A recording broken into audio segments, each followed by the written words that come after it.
Good to see early on, mate. There was a bit of footage of the Dennis Rodman and Chris Anstey scuffle when it was Chicago at Dallas from the 1998 season. Just a couple of seconds there of Australia's own Chris Anstey mixing it up with the worm. Jason Hare also mentioned that in organising Dennis to sit down for this interview, that Dennis rolled up 2 to 3 hours late for the meeting with Hare, and on hearing what the documentary series was going to be about, Dennis told Jason that, "I'll give you 10 minutes." Jason Hare said he soiled himself, but then Dennis then sat down for 3 hours with him. That's fantastic. Great little story. Then you are in Australia right now.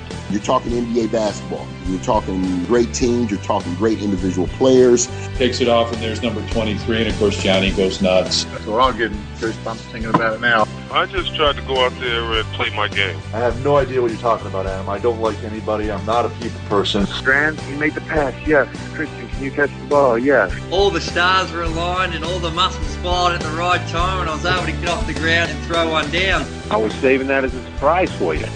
And now, introducing your host for In All Airness, Adam Ryan. Welcome to episode 103. Thanks for joining me. My regular co-host and great mate, Aaron Steen, joins me to recap episode 3 of The Last Dance docuseries. Continue to keep an eye on my podcast feed. More special episodes devoted to The Last Dance are coming your way.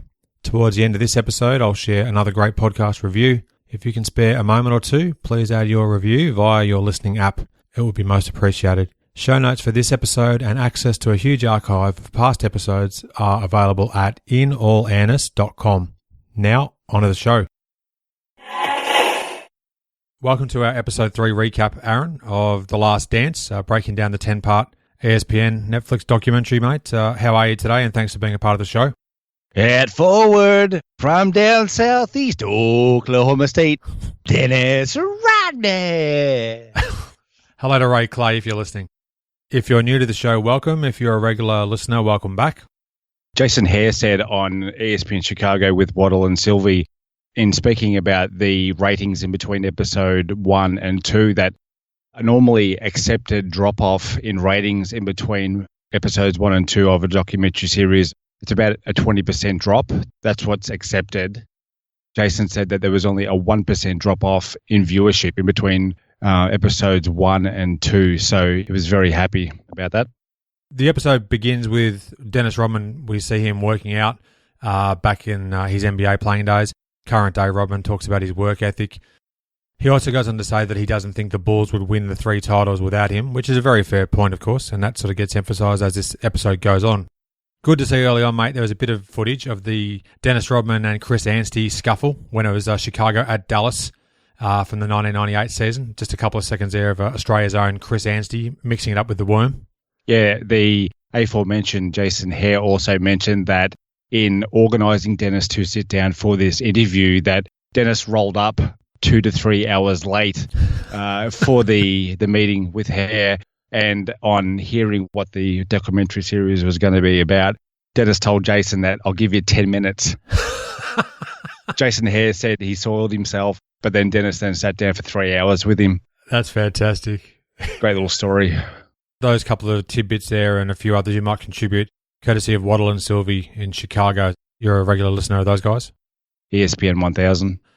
Early on in the episode as well, we see Steve Cashel, friend of the show, who appeared in the first Extras episode. Check the podcast feed for more details about that. He's front and centre in a scrum of media trying to get access to MJ as Jordan answers more questions about Scottie Pippen and whether Pippen will play. And later in the episode, we also have countless questions that are asked of Jordan about what his plans are post-1998 as well. I've got a little note here just to make mention of, mate. Tough decisions to make re-editing as far as putting in more pre-game footage versus actual game footage from the 1998 season. It's really an incredibly tough balancing act that Jason Hare must have had to go through in order to sort of see what did make the cut versus what eventually just ended up on the cutting room floor. Yeah, he actually mentioned to Waddle and Sylvie, probably the biggest challenge that he had was keeping each of the episodes to 50 minutes.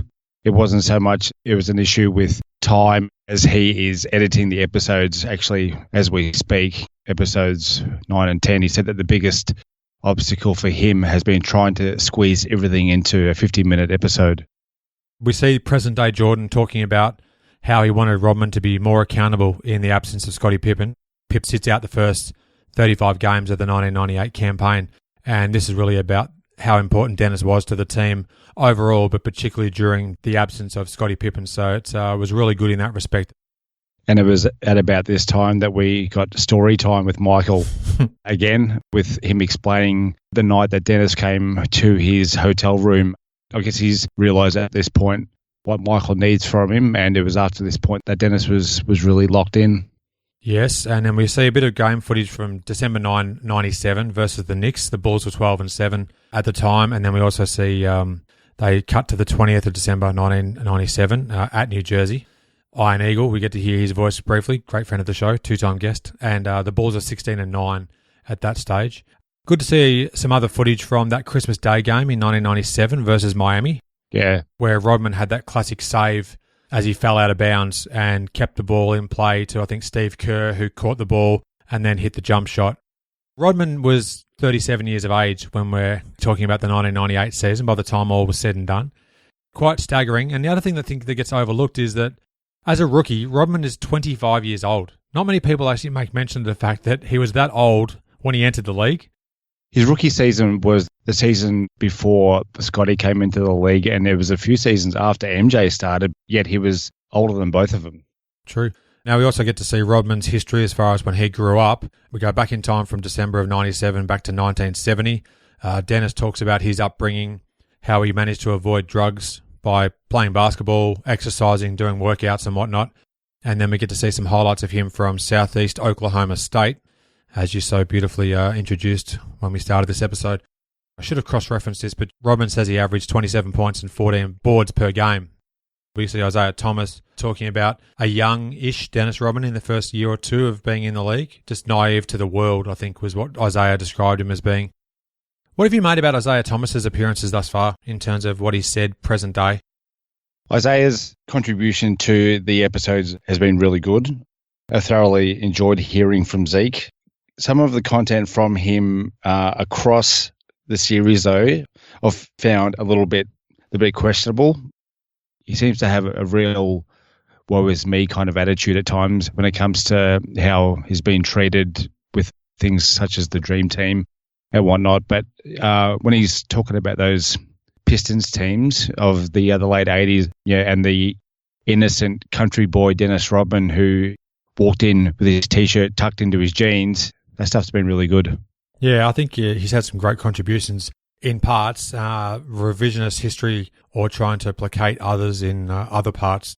It'll be interesting to see what happens in the final sort of 5 or 6 episodes that we get to see here as to how much more we hear from Thomas on certain things that happened over the years. I think one of the great clips of the episode is where we see Dennis present day talking about his rebounding ability and how he managed to learn where different players' shots would miss. And then they show a quick montage of him doing all kinds of reactions and motions.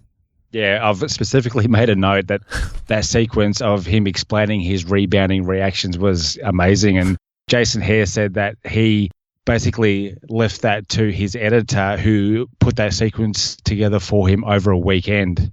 And Jason's walked back in, seen the sequence and just gone, that is absolutely perfect. Major kudos to whoever that editor was. Then we get another great quote. There's been lots of great just single quotes that have come from this series already. One of them this time from Gary Payton, who talks about Rodman being the F up person. He just Fs everything up. We'll keep it G-rated, but I thought that was fantastic to have him just come in and start his appearance off by just throwing that straight out there as well. We also get to hear from Brendan Malone, assistant coach on the Pistons there, talking about the strong relationship between the Worm and Chuck Daly. Also, I'm surprised they actually didn't show maybe a few more seconds of the clip of Daly and Rodman when Chuck's talking about how proud he is of Dennis, because I'm pretty sure that's right around when he won his Defensive Player of the Year nod. Yeah. At the microphone, Rodman is crying. They didn't actually show that in the clip. I would have thought that would have been probably worth having a few extra seconds just to add a bit more extra context, but I suppose they can't show everything as we've been talking about. Yeah, it would have been a good addition because they speak about Chuck Daly and Phil Jackson being father figures to Dennis, who grew up without his dad. I'm stating the bleeding obvious when I say this, but Dennis was such a truly unique physical specimen. You look at his long, gangly arms when he was younger, and then as he filled out and became a more mature man, like his ability to guard Shaquille O'Neal in the post as a 6'6", 210-pound, in inverted commas, power forward at that size, guarding Shaq at 7 feet, 300 pounds. It's one of the most extraordinary things I've ever seen on an NBA court. Incredibly unique. Another great quote from this episode comes via Brendan Malone, who, when discussing Chuck Daly, Chuck told him, quote, "You don't put a saddle on a Mustang," which I thought was just an awesome comment to make. We also hear from Rod Thorne, who talks about the 1988 Detroit Pistons, and then we see a montage of clips where the bad boys are basically beating up on guys including Dominic Wilkins, Doc Rivers, Terry Porter, Brad Lohaus, AC Green, Brad Doherty, Larry Bird, just to name some, all getting roughed up by the bad boys, which, again, is just some fantastic clips, not probably for the guys getting beat up on, but the accompanying music I'm actually growing more and more fond of as the series is going on. Initially, I wasn't overly fussed. I really am enjoying it more and more as each episode progresses. I'll keep mentioning his name, but Jason Hare said that he was very proud of the music selections after this section in episode 3 about Dennis. It moves on to the 1980s Bulls and I guess the Doug Collins era and MJ's 1987-88 season, where Doug Collins says that he wins the MVPs for the All-Star game and regular season and Defensive Player of the Year, dunk champ, and he really became probably the best player in the NBA. And the music selection of Prince's New King in Town during that clip was perfect. Each time I watch it, I'm growing more and more fond of the music that accompanies the clips. There was some great detail given by Brendan Malone on what the Jordan rules actually entailed, including putting him on his backside if he goes baseline. Dennis Rodman commented on Jordan's ability to maintain his greatness despite the beating that they gave him, which I thought was a cool comment from Dennis. The NBA wanting to elevate Jordan, they wanted to make it Bird, then Magic, then Jordan. And then the author, Todd Boyd, adds in the phrase, "Are you willing to risk injury in order to score a basket?" That's how hard that the Pistons played Jordan during that season. Now, this footage that you're talking about from this 87-88 season, there's some great stuff that's shown from 2 documentaries that were produced by a lady named Jeannie Morris. One documentary was called Michael Jordan from 1987, and the other one's called Jordan and Co. from the 1988 season. And select clips from both those documentaries obviously appear in this episode, but also they appear in the Chicago Bulls Higher Ground season recap NBA Entertainment released circa 1988 as well. We also learn a few of the parallels between Doug Collins and Jordan in terms of their competitive nature. Some of the details around the hire of Doug Collins as head coach of the Bulls were a little contentious, as we spoke about, Adam, in our NB 86 series. It was in March of 1986 that Jerry Krause hired Doug Collins as, I guess, an advanced scout to scout upcoming Bulls opponents. This is the guy who would eventually become the head coach of the Bulls just a few months later. So Krause had Collins in the building and Stan Albeck's body wasn't even cold yet. Yeah, you're right. Eerily similar to what would happen years later as well, with the introduction of Tim Floyd, already just sitting at Bulls games openly with Jerry Krause, years ahead of his eventual replacement of the Zen master Phil Jackson. So, yeah, quite eerie looking back on that. Hello to Doug. If you're listening, Doug Collins is apparently recovering from back surgery in Arizona at the moment, Adam. Hello, Doug, if you are listening. And, wishing you a speedy recovery. Then we get to see the 1989 Eastern Conference first round, the famed series against Cleveland, culminating with the shot in Game 5. Sam Smith talks about how Jordan was picking off each Chicago writer who doubted them in that series. He was talking about Lacey Banks, who said they'd get swept. He talked about Kent McDill, who said they'd lose in 4. And then he also pointed out Sam Smith saying that they'd lose in 5. So he was going to take care of each of those guys, respectively, as the series went on. Yeah.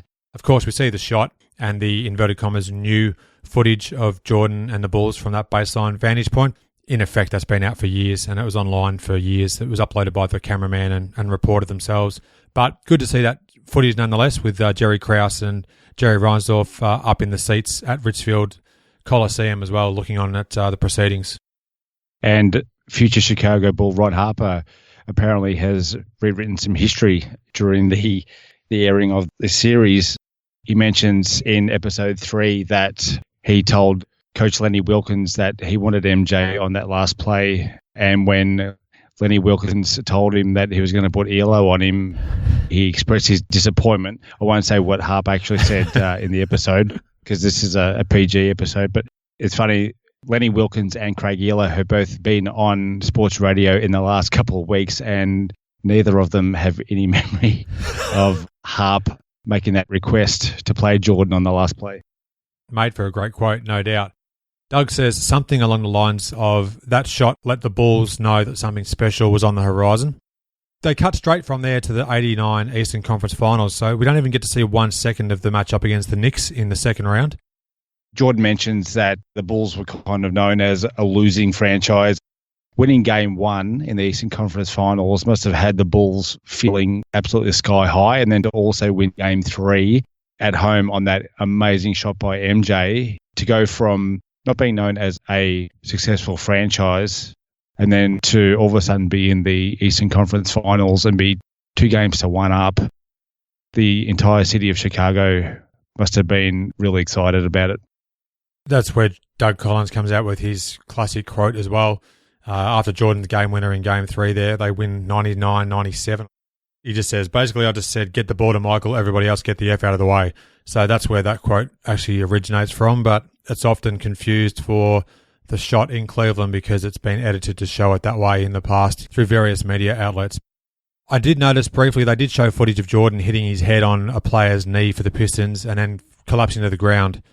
That happened in Game 1 of the 1990 Eastern Conference Finals. It's put into the clips of the 1989 series as if it took place during that series. I know I'm nitpicking. Yeah, it's not the only time during the series that they've spliced bits of video and audio as well, I guess, from other seasons and other series and regular season games and whatnot. So I guess anything just to get the production together. They've got to tell a story, so I understand it needs to be done in certain circumstances. So obviously the Pistons go on to upend the Bulls and eventually win the 1989 NBA championship. We see them celebrating there. The clip fast forwards to February of 1993, where we see Dennis Rodman, who had been found in a car park at the Palace of Auburn Hills with his registered rifle in the car. Pretty much a despondent Dennis Rodman at that stage. And then we learn more about his final moments as a Detroit Piston player before the trade to San Antonio for Sean Elliott and David Wood.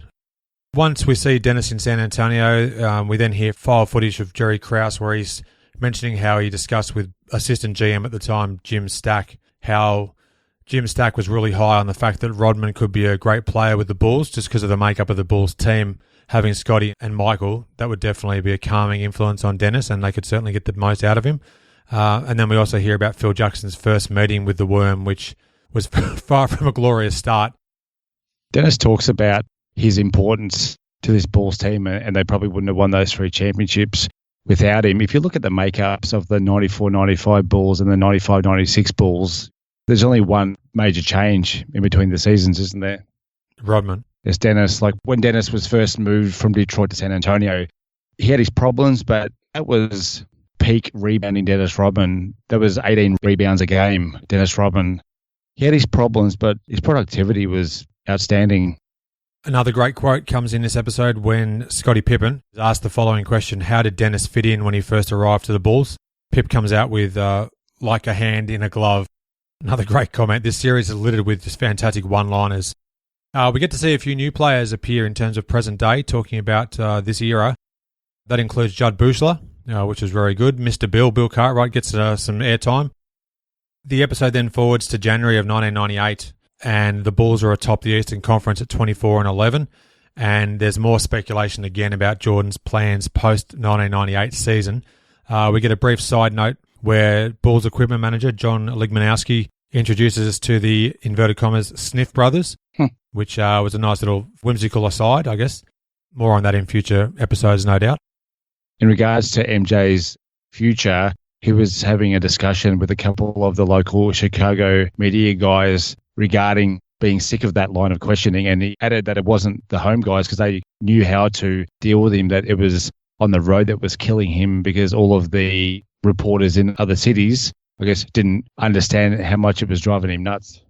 We then crossed to January the 10th of 1998, where there's a Sports Center report talking about the fact that Scotty had softened his demands to be traded from the Bulls, and we go inside Pippen's hotel room where he's talking about his change of mind as he's set to come back from his 35-game absence in a home game against the Golden State Warriors. It was during this section about Scotty's return that it was explained how much Dennis enjoyed the two-man show that he had going with Michael. You see an interaction between the two on the bench in New York, and MJ's explaining to Dennis what he wants on screens regarding Allen Houston and Charles Oakley. And you can see that Dennis is completely engaged and locked into what MJ is saying to him, and he's responding to him as such as well. The return of Scotty in January apparently really affected Dennis's concentration greatly because he enjoyed the two-man show that he had going with Michael. He did, and then we get to hear from Steve Kerr, who talked about Rodman having different needs versus most others on the Bulls roster in terms of his personal life. And Jordan saying how much of a model citizen Rodman was whilst Pippen was out. And that leads to one of the great parts of the series thus far, where we get to see Phil Jackson, Scottie Pippen, and Dennis Rodman reacting to Jordan talking about the soon-to-be vacation that Rodman has in Las Vegas. They're all looking at iPhones, watching Jordan talk about it, and their individual reactions as that is unfolding is another masterclass of editing. Absolutely priceless. And Jason Hare said that the idea for handing people that he was interviewing an iPad, to get a raw reaction on somebody else's words, he got the idea from one of his first meetings with MJ, where he showed Jordan a YouTube clip of Jordan's fights that he had in NBA games. He handed the phone to Jordan, and he saw Jordan's demeanor change immediately. That's where he got the idea to do the same thing in this series. It's a stroke of genius. So the episode wraps up where Dennis hops on a motorbike after downing a can of Miller Lite, setting off into the darkness for the next 48 hours or more that lay ahead in Las Vegas. I think we've covered most of the people that appeared in the episode. If I hadn't already mentioned, there was David Aldridge, Brian McIntyre, Dr. Todd Boyd made a few cameos. Most other ones have been mentioned as we've discussed the episode. Thanks again, Aaron, for being a part of the show, mate. Until we meet on the dance floor again, any last thoughts? I think I've covered off all of the notes that I've got written down. I just wanted to end the episode with kids don't drink and ride. Giddy up. Thanks for listening. I welcome your interaction with the show. You can suggest topics or guests you want to hear conversations with. Send me an email. Audio clips are welcome. inallairness@gmail.com. Time to share another great review from a fan of the show. Thanks to 12 Wax. I definitely know that's not his real name. Via Apple Podcasts Australia. It's titled Excellent, and it reads, I'm loving this pod. Great knowledge, guests, and attention to details from Adam. He's truly passionate about what he does, and it shows in what he puts out. Thank you, 12 Wax, aka Lucas Walker. I appreciate the 5-star rating too, mate. You're a good man. Worldwide, the show now has 144 ratings on Apple Podcasts with an average of 4.5 stars, with 86 reviews across all providers. Thanks for your continued support. If you add a review, I'd love to read it out on a future episode. Your ratings and reviews are one of the best ways to support the podcast. If you enjoy the show, please tell your basketball-loving friends about it. Your word-of-mouth recommendations are worth their weight in gold. Stay up to date with my podcast and subscribe to my monthly email newsletter. You'll receive exclusive details on upcoming podcast episodes, future high-profile guests to appear on the show, and more. Simply email me inallairness@gmail.com. You can subscribe to my show in various ways. Search for In All Airness, 3 words, on your podcast app of choice. The show is on Apple Podcasts, Spotify, Google Podcasts, Overcast, Android, and more.